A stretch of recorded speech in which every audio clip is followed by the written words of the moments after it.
वर्णित है। पादो यदुयो प्रथमा द्वितीय तृतीय तुर्यो कथितो यदुगृह नाभिस्तथा पंचमये षष्ठो भुजातिरंगो युगल तथांकः कंठस्तुरा अमं नवमो यदुयो कंठस्तरा अमं नवमो यदुयो मुखारविन्दं दृशमा प्रफुल्लम् एकादशो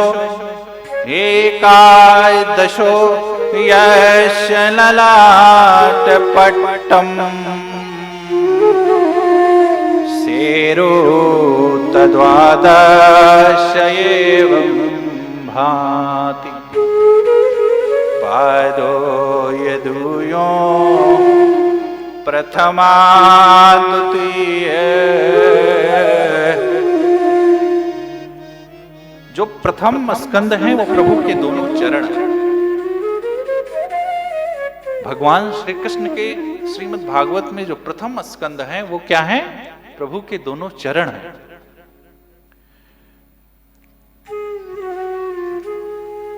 प्रथम और द्वितीय स्कंद प्रभु के क्या हो गए? दो स्कंद, दो चरण, एक चरण बायां, एक चरण दायां। दूसरा जो स्कंद तृतीय और चौथा, ये प्रभु की दोनों जंघा है। ये स्कंद पुराण में वर्णित है ऐसा, ये प्रभु की दोनों जंघा है। पांचवां स्कंद क्या है? तो प्रभु की नाभि है। छठवां स्कंद क्या है? तो प्रभु का वक्षस्थल। सातवां और आठवां स्कंद क्या है? तो प्रभु की दोनों भुजाएं हैं। नवम कंठ, नवम कंठ है प्रभु का। दशा, जो 10वां स्कंद है वो प्रभु का मुखारविंद है। एकादश प्रभु का ललाट है।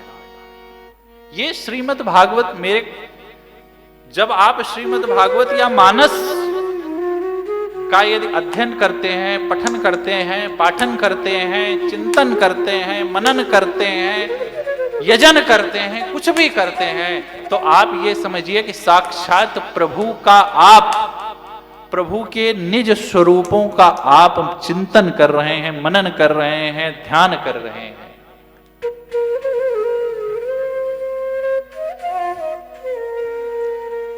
एकादश ललाट और द्वादश तिलक, तो ये प्रभु के 12 स्कंद हैं और प्रभु के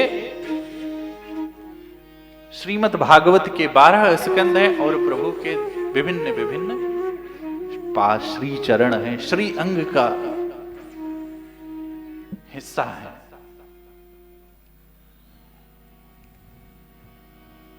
देखिए, बात विनम्रता की थी। सत्संग कहां से कहां लिए चला जाता है।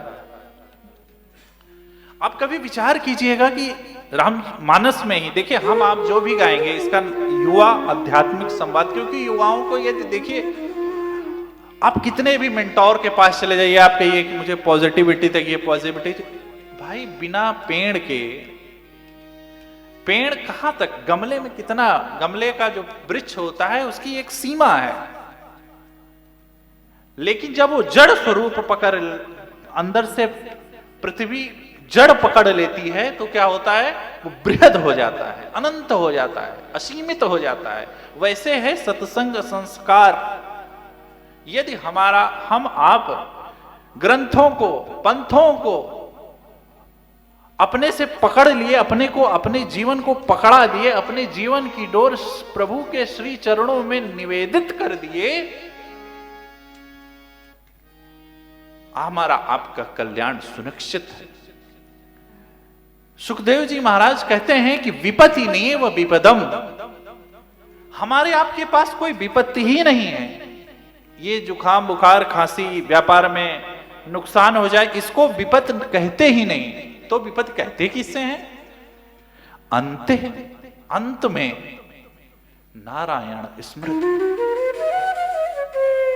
यदि हमें भगवान अंत समय में, हमारे जीवन के अंतिम पल में यदि हमको भगवान विस्मृत हो जाएं, माई बाप, उससे बड़ा दुख इस धरा पर कुछ नहीं, उससे बड़ी विपत्ति इस धरा पर कुछ नहीं। विपत्ति नहीं व विपदम, ये सुखदेव जी महाराज जी के वाक्य हैं। विपत्ति नहीं व विपदम, जिसको हम विपत्ति मान बैठे हैं वो विपत्त है ही नहीं माई बाप, वो विपत्त है ही नहीं।